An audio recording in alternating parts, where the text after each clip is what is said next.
नमस्कार मित्रों, an option पर एक बार फिर आप सबका स्वागत है।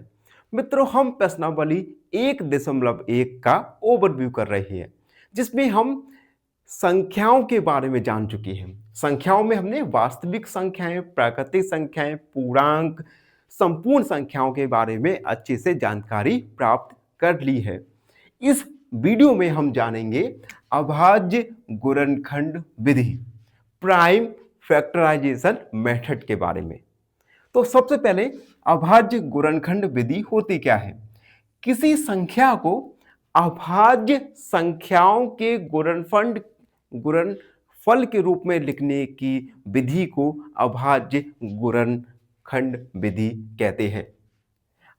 अब अभाज्य संख्याएं क्या होती हैं? अभाज्य संख्याएं जिन्हें इंग्लिश में प्राइम नंबर्स भी कहते हैं। मित्रों, जितने भी टर्म्स मैं इंग्लिश में लिख रहा हूं, ये आपको हिंदी के साथ साथ इंग्लिश में भी अच्छे से याद होने चाहिए, जो आपको आने वाले एग्जाम में काफी ज्यादा सहायता प्रदान करने वाला है। तो कम से कम जो मेन पॉइंट्स हैं उनको इंग्लिश में लिखने की कोशिश कीजिएगा। अब अभाज्य संख्याएं ऐसी संख्याएं जिनके केवल दो गुणनखंड होते हैं, उन्हें हम अभाज्य संख्याएं या प्राइम नंबर्स कहते हैं। जिनके केवल दो गुणनखंड हों, उन्हें हम अभाज्य संख्याएं या प्राइम नंबर्स कहते हैं।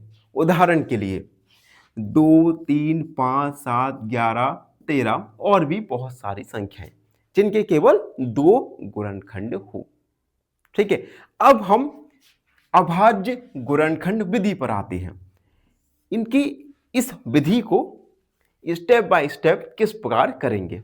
तो पहला, दी गई संख्या को सबसे छोटी अभाज्य संख्या से भाग करें। जो भी संख्या आपको दी जाएगी, उस संख्या को सबसे छोटी अभाज्य संख्या से भाग करें।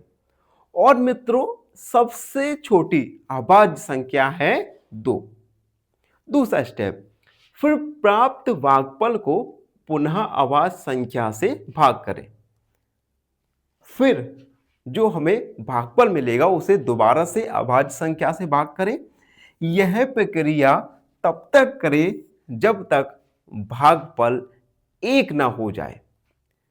अब देखो, हम एक उदाहरण के द्वारा अभाज्य गुणनखंड विधि को अच्छे से समझेंगे। मान लो हमें 100 का गुणनखंड अभाज्य संख्याओं का गुणनखंड के रूप में लिखना है। तो सबसे पहले सबसे छोटी अभाज्य संख्या 2 से भाग करेंगे तो आएगा 50। फिर से 2 दूनी 4, 2 5 10।